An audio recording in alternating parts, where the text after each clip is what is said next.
Alright, in this video I'm going to show you how to make some kimchi and oyster mushroom dumplings. Obviously, just like anything else, the dumplings can be filled with anything, but in this case we'll do the oyster and kimchi. I think I've made for you the shrimp one, and that was probably, the ingredients were shrimp and spinach and garlic and onion and soy sauce. That's probably about it. Maybe a little bit of ginger. Ultimately, you'll just kind of follow along with the process. But anything that you want to put into the dumpling to change the flavor, make it how you want it, of course you can do that. Meat, not meat, whatever. Alright, so first thing we're going to need is a food processor, because we're going to mush this all up into, edible mush. So we've got king oyster mushrooms. We're going to use 3 king oyster mushrooms. I'm going to cut the bottom of them off. And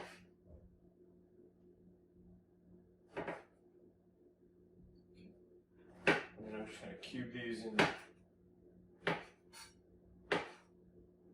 These will mush pretty quickly in the food processor. We'll only have to pulse it for a moment or two.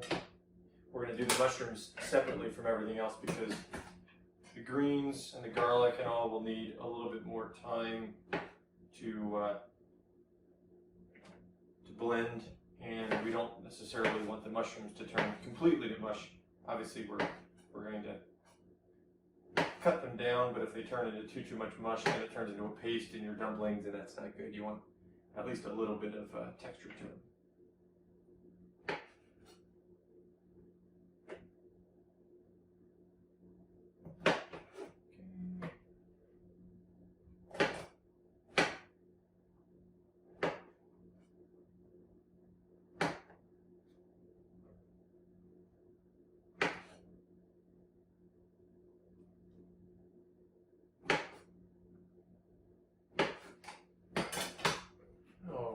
So put this lid on.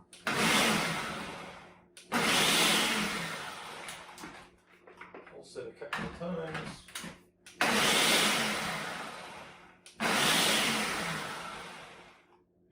Just operate on me, of course.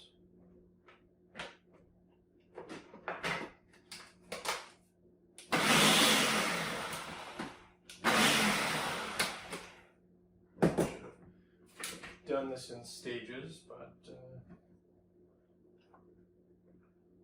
see. Too much stuff in the food processor.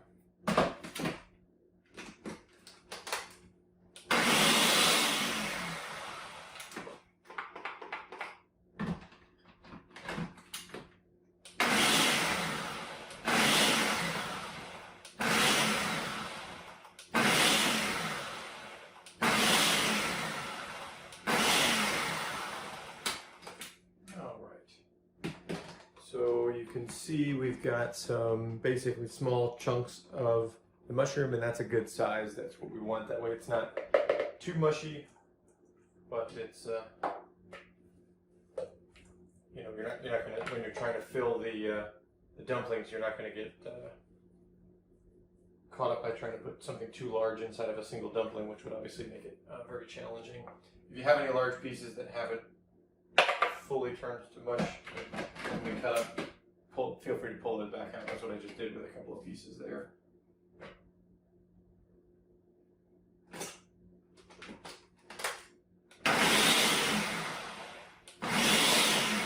Much better not having as much stuff.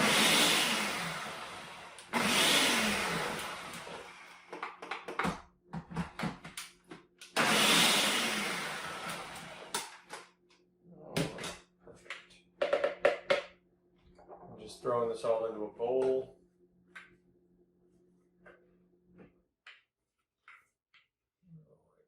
Just scoop everything out. Perfect. All right, so next up, we're going to take some scallions, 2 scallions. We'll cut the bases off. And And then we'll just kind of chop them into a couple inch sections.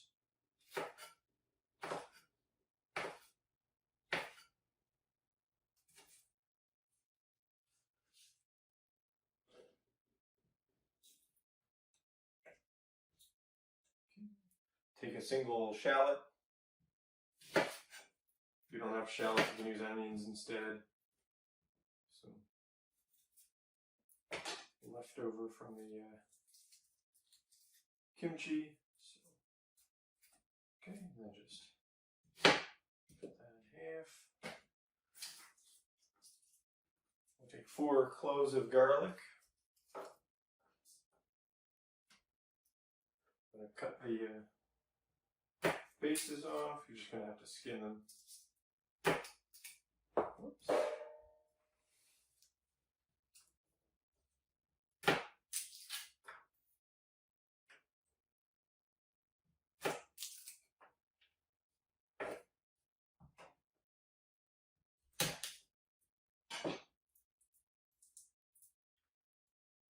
And pressing down on with the flat part of the knife is a good way to break the garlic. Makes it easy to peel.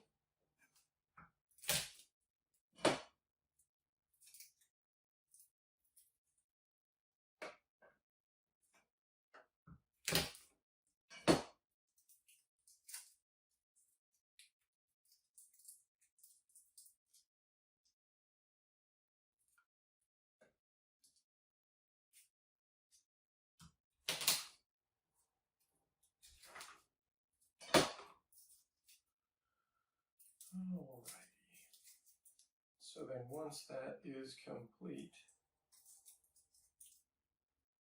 next thing we're going to do is put in our greens. We want about a cup of greens. So I'm just going to use a single baby bok choy.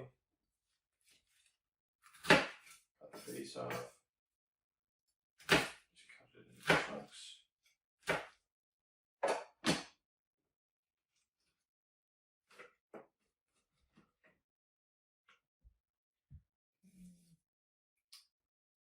And then I've got a section of ginger about this size. So just a little chunk of ginger. Do a quick peel on it.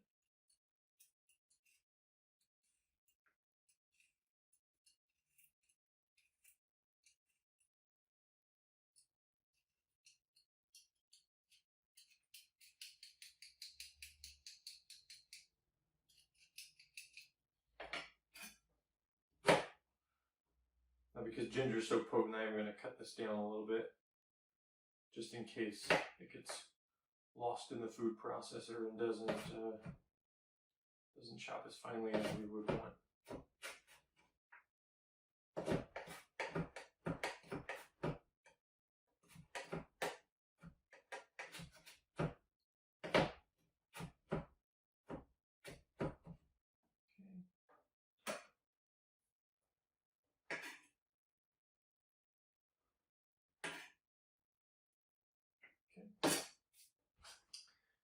Put the lid back on.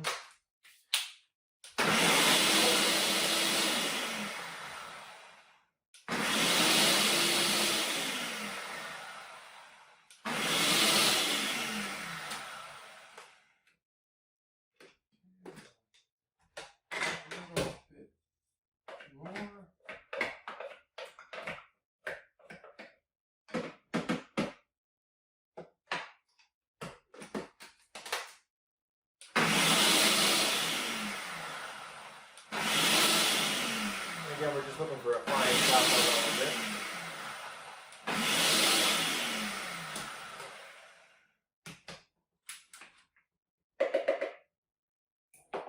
So we're getting something that looks like that. Okay, and then we will take this and add this into our bowl.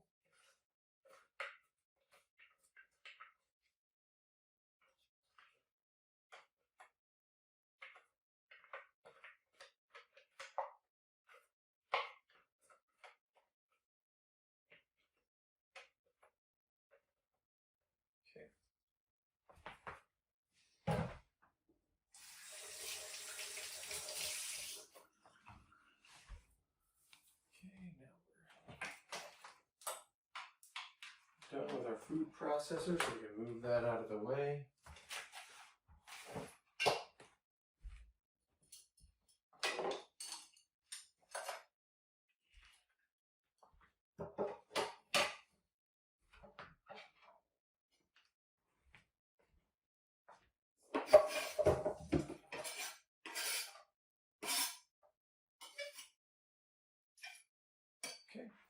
And the last thing we need is some kimchi. Now, in another video, of course, I showed you how to make your own kimchi. Unfortunately, ours is still here fermenting. I need another day or two, ran out of time. So we just picked some up at the store. It's totally fine. Yeah, and you're gonna take about a half of a cup. Again, it's not too critical that you get this right. Got a half a cup here. I'm just going to pick some out,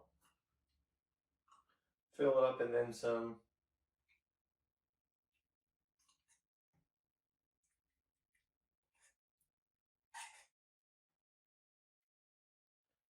So then, because some of the kimchi is a little bit larger in size, okay, so heaping half a cup like this. We're going to put this down, and then we're just going to chop that up. Could have probably done this in the food processor. For whatever reason, it's just a little bit easier to do this on a cutting board. And just making pieces a little smaller.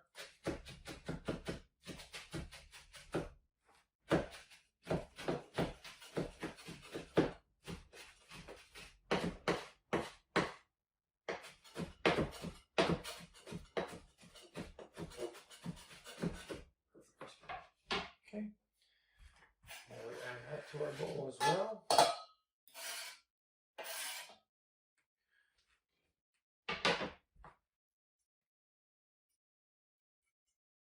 Perfect. All right.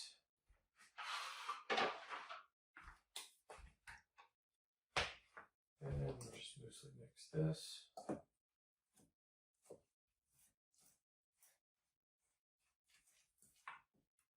All right, so now no matter what you're doing, if it's a vegetable, if it's meat, whatever it happens to be, the next step is you're going to cook this stuff, the filling, and you're going to cook it for just a couple of minutes. Basically, obviously, if you've got meat in it, you're going to cook the meat all the way through. For the vegetables, we're just going to cook it like 3 to 5 minutes, something like that. And the benefit here is then when you go to cook the dumplings, you don't have to worry about the insides cooking at that time. It's already going to be cooked, and so you're just going to get the outside of the dumpling cooked and crispy, or if you just want them steamed, of course, then just steamed. We're going to do fried dumplings. That's the way I like them. So we're going to take a little bit of sesame oil and just kind of pour it in the bottom. It'll end up being about a tablespoon or so.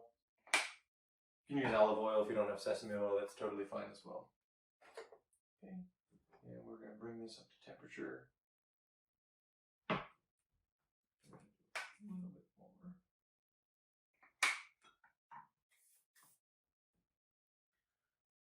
And then we're going to cook this basically at that point. That's when we're going to add, I've got soy sauce and rice vinegar over here as well for the flavorings.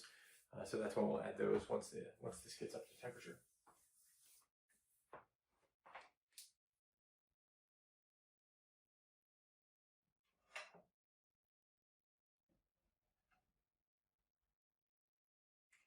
In the meantime, you could also be preparing your dumpling sauces if you wanted to at this point.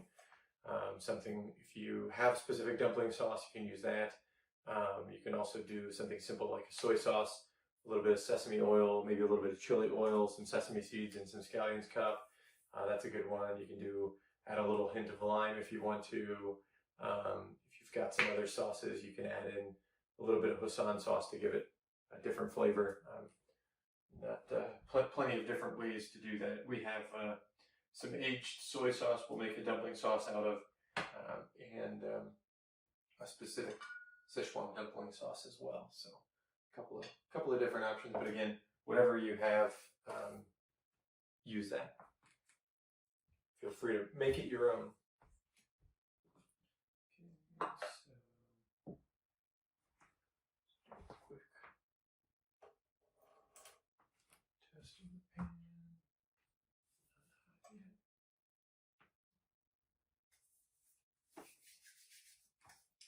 You should also, at this point, have your dumpling wrappers. They should be out of the refrigerator or out of the freezer, and they should be able to be separated from each other. So they can be cold. They don't have to be warm or room temperature at this point, but you want them to be pliable at least.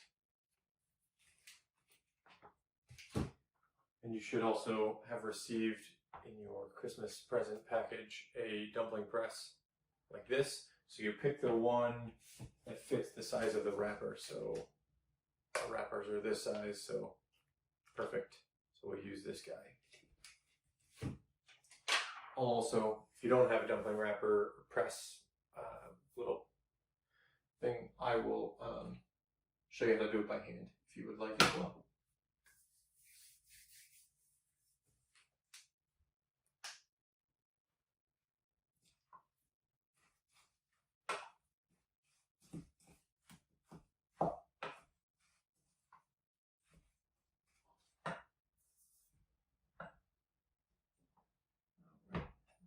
Boil this water now. So I'm going to go ahead and wait another minute.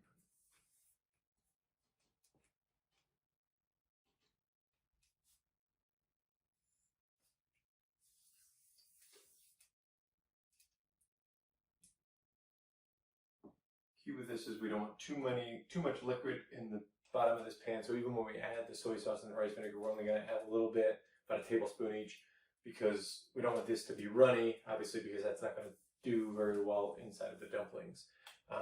You can also, once this is cooked, we're going to let it cool. You can cool it in the refrigerator, which sometimes has the objects absorb some of the water back out.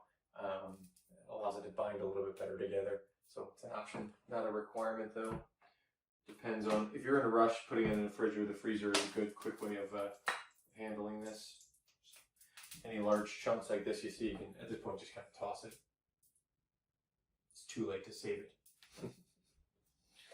All right.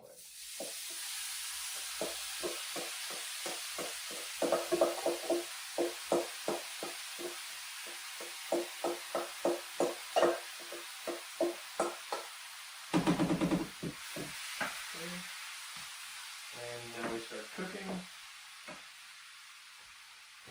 As mentioned, I'm going to use a tablespoon. Got me making sure I measure everything now. So we've got a tablespoon of soy sauce.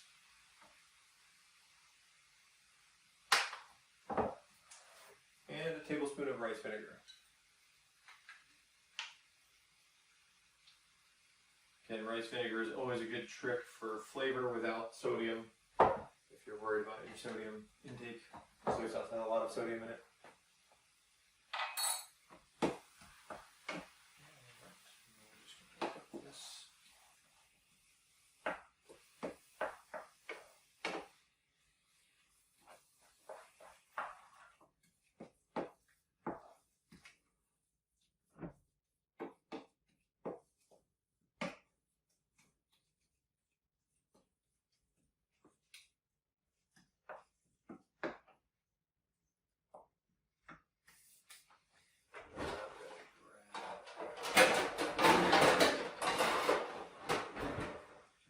For the dumplings as they're finished.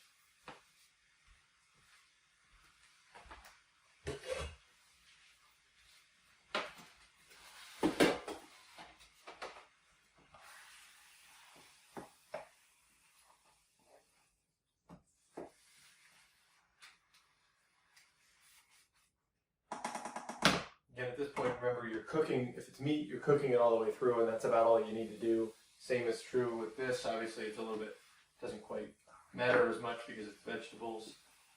So you're just kind of getting it up to temperature, which it should be just about now. You can, of course, taste it. Make sure it tastes good. If it doesn't taste good now, it won't taste good in the dumpling.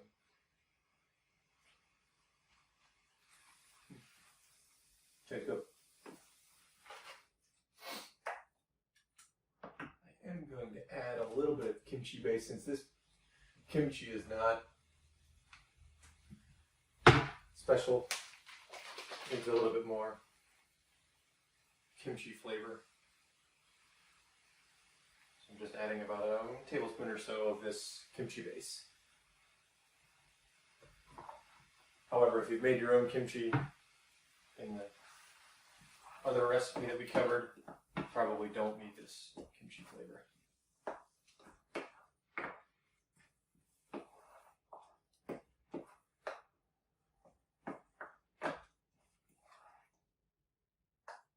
Alright, that should be good.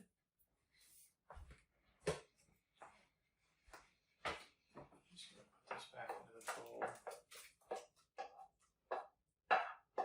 I'm just going to put this in the freezer for a minute or so while I get the rest of this prepared.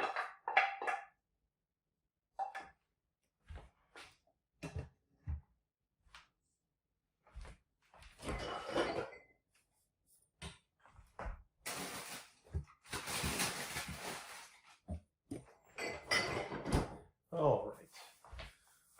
So now I've got my wrappers, as I mentioned.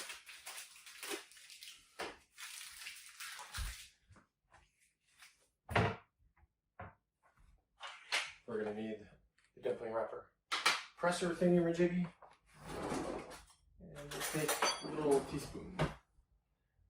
Key here with this is not to overfill them. That's always the feeling is that you want to get it as full as possible. But if you do that and it doesn't seal the edges, then when you cook the dumplings, it's gonna be catastrophe. So obviously you don't want that. The other thing that we're going to need is just a little bit of water. So you can use anything for that. It's just going to allow us to wet the rim, which will make the wrapper stick together a little bit better, a little bit easier. Okay.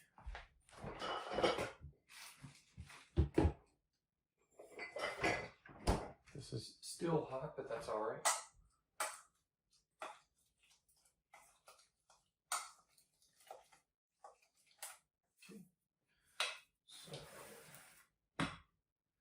We're going to take a single wrapper, place it in the center of our little press. We're going to take our finger with water and we're going to run it around the outer edge. And you'll kind of feel it getting a little bit sticky as you do that.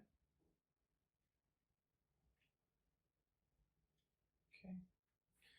And then we're going to take a decent size. So again, remember, you don't want to overfill this. So I did just decent size. I'm going to do a little bit more. So I have just about that much. You see that there's plenty of space for the wrapper around it. You'll notice at this point that your dumpling has started to sink in, which is good. You're going to pull the edges down a little bit further, and then you're just going to take this and then squeeze. And you can squeeze, since these are just cheap plastic ones, you're going to squeeze around the edges just to make sure that they stick. Okay? And then voila. So you'll see nice sealing. You'll see the ridges that are existing around the edges, which is good. And you'll notice that there should be no, if you investigate around it, you should see no openings in your dumpling. So at this point you can pull it off and set it aside. And you'll do the same for the next one. Again, remember, water the edge.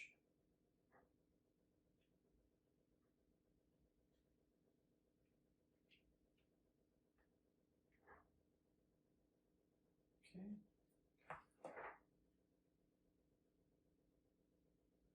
If you have a lot of liquid in your filling still, you're going to want to ensure that you don't get too much liquid inside of your dumpling.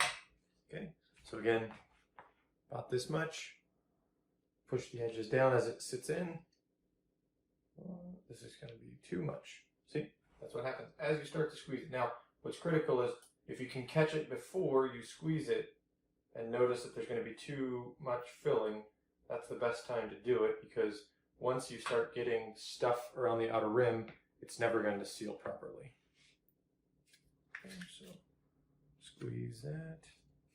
Again, pressing around the edges, as we can see. And then again, nice ridges and a good seal. Perfect. Now, if you don't have a wrapper or you're enlisting help, let's tore this one, so this one's bad. You don't want to use a torn one. The rest of these are still frozen. Well, let me show you on this one. So you're going to take this, again, similar fashion. You're going to put a spoonful. Now, I've always found it's a little bit easier to do less, especially when you're doing it by hand.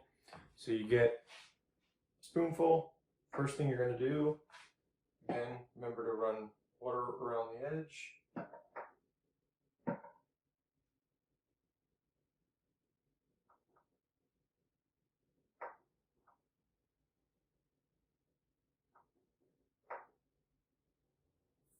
Okay.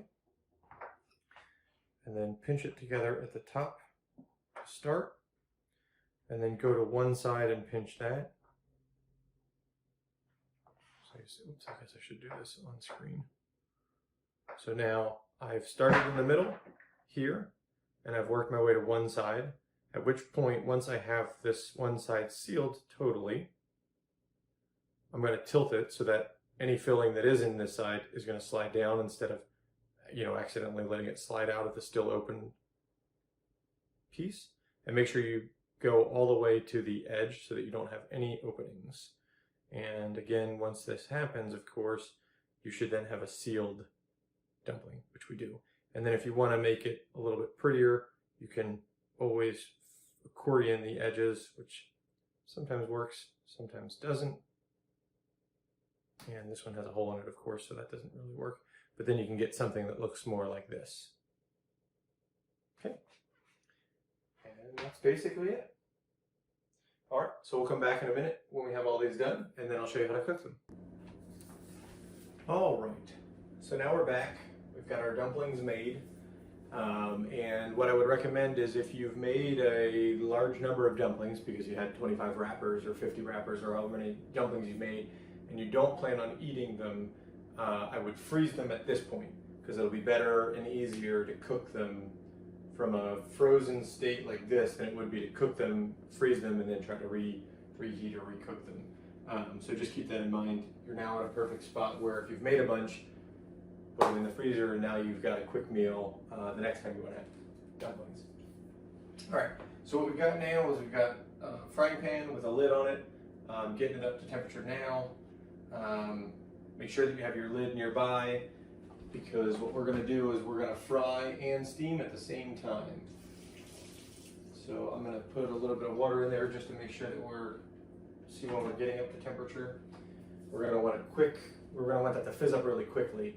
And basically what we're going to do is we're going to put a tablespoon of oil in the pan. And I'm going to use light olive oil for that. You can use vegetable oil. You could use sesame oil, but I don't know that I would recommend that for this cooking portion of this. Put that in. Then we will immediately put 2 tablespoons of water in, close the lid, let them steam. This will cook the entire dumpling wrapper. After a couple minutes, we'll pull the lid off, let the water totally evaporate. The oil that's remaining in the pan will then fry the dumplings, and we'll get kind of a very crispy portion of the dumpling with a with a fully cooked dumpling as well. I'll tell you that it is critical that if the dumpling sticks to the pan, just wait. Don't feel the urge to scrape it off, because then you'll basically tear the dumpling. These dumplings are pretty fragile at this point. If you prefer and have a steamer, you could of course just steam the dumplings. Then you would have steamed dumplings. It's totally up to you.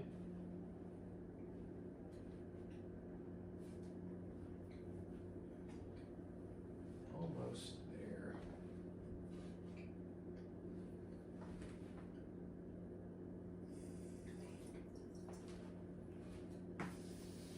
getting there. See, it starts to sizzle right away. That's good. I'm gonna just use that. Use that water.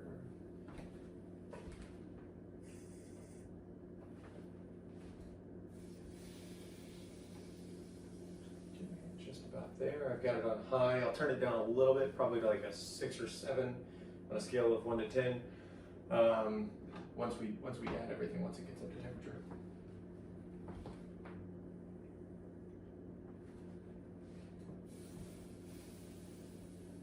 Okay, that's probably good there. So I'm going to do a drizzle, maybe 2 tablespoons of oil, just to give you a nice coating on the bottom. Coat the pan.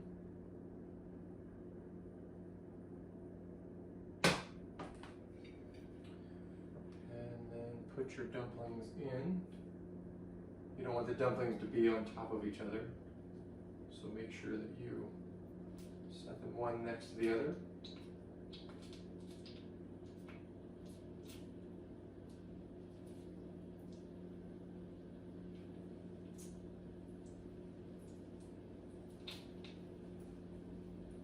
Okay, and then we're going to take our water.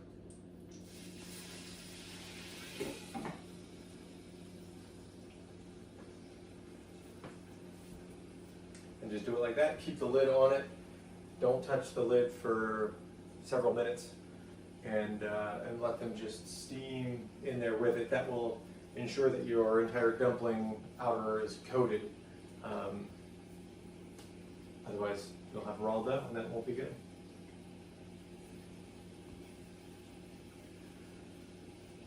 With them like this, basically what we're going to do is we're going to cook them like this. And then once we pull the lid off and let them start to crisp on the bottom, when it's ready and they can come off of the bottom, drop the temperature down, forgot that. We're going to flip it over and we're going to fry this side as well. So then both sides will have kind of a nice crisp to them.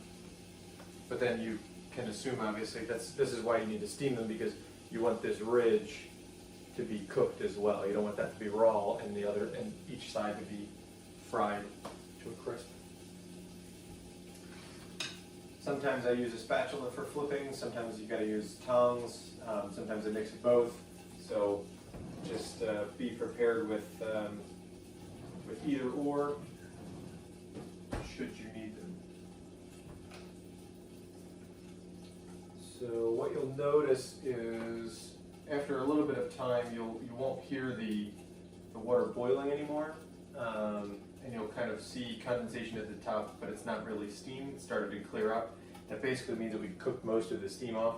I didn't add quite enough probably to it, so I'm going to add just a little bit more water. And I'll do the process again. So at this point here, you can kind of hear it boiling. You can see it steaming the inside instead of just having large condensation particles. Or large droplets of condensation. You can see it kind of steamed. Eventually this will turn back to droplets. At the second time we'll probably be done cooking.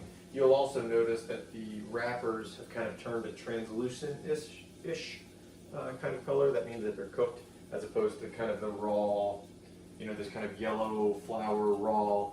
They'll be more translucent. You can sometimes you can even see the inside of the filling.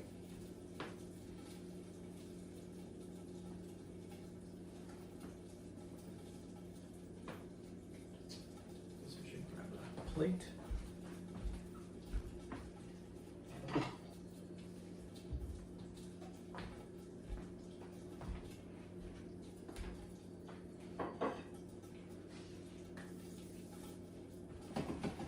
Sometimes I like to shake it too to see if the dumplings have started to come loose, which is ideal. In a perfect world, they'll crisp and then come loose. Sometimes it happens, sometimes it doesn't, so don't feel bad if it doesn't. At this point now, we've started to get droplets again on the inside of our lid. We no longer have a boil, as you can sort of hear, it's quieted down. So I'm going to pull this off.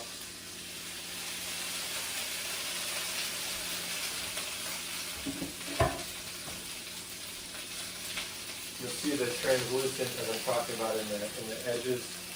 so they're a little bit easier to see through. You see one of them was actually able to flip over by itself. Two of them, so that's a good sign. They don't have to flip over by themselves, but that's what you're looking for in an ideal world. Otherwise, it's going to stick. So if you see the one that just flipped, you can't actually move it at all because now it's going to be stuck in the pan until it's caramelized and crisped up. That's how we can kind of tell whether or not we're what part of the process we're in. I'm going to leave these guys to cook a little bit longer. You can see there's no more steam coming off. So now we're in the crisping stage.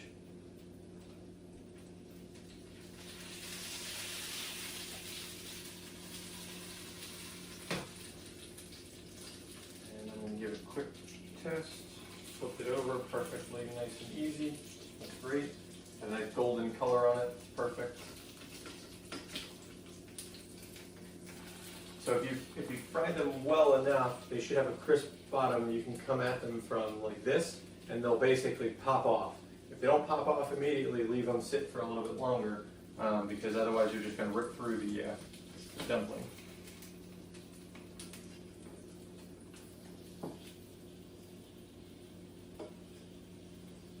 Sometimes it takes a little bit of finesse when these are full, and the pan is full, but get the hang of it.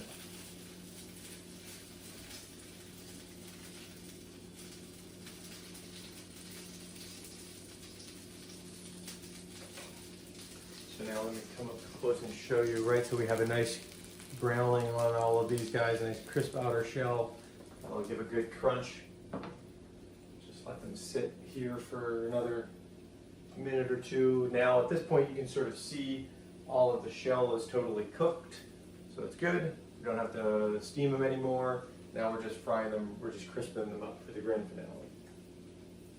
Obviously, when you serve these, you want to be careful because they'll be extremely hot inside, right? There's some liquid inside. So I would let them sit for a few minutes before you dig into them.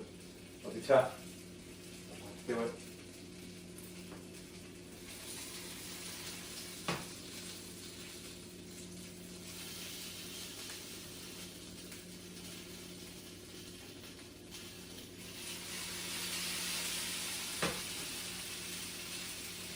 I like to give it a shake just to see if any are loose, kind of tells us where we are in this process.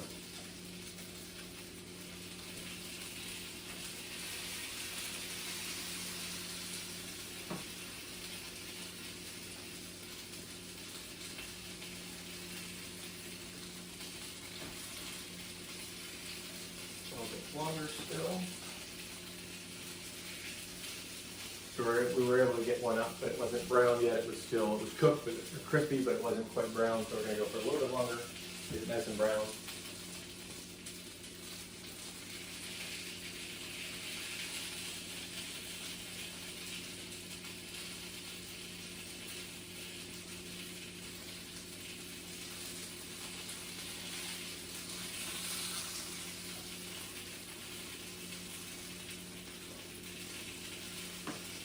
There.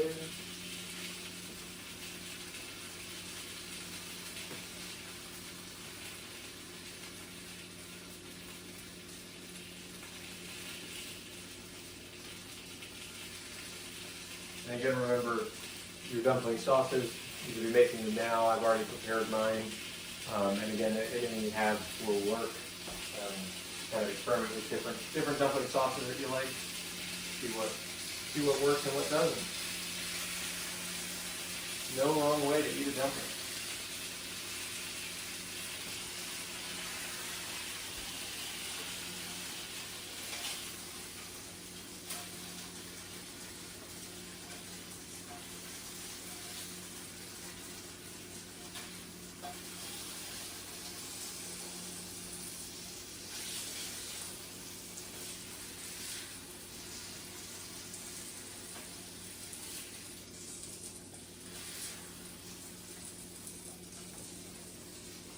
Two that were on the edges of the pan that didn't quite cook up all the way, so I'm going to leave them on for just a minute or two longer. But the rest of these, see a nice browned outer edge, cooked all the way through. Perfect. That's what you're looking for.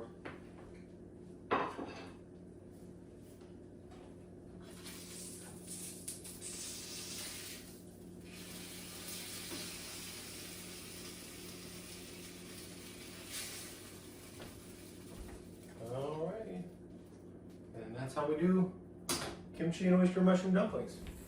Enjoy.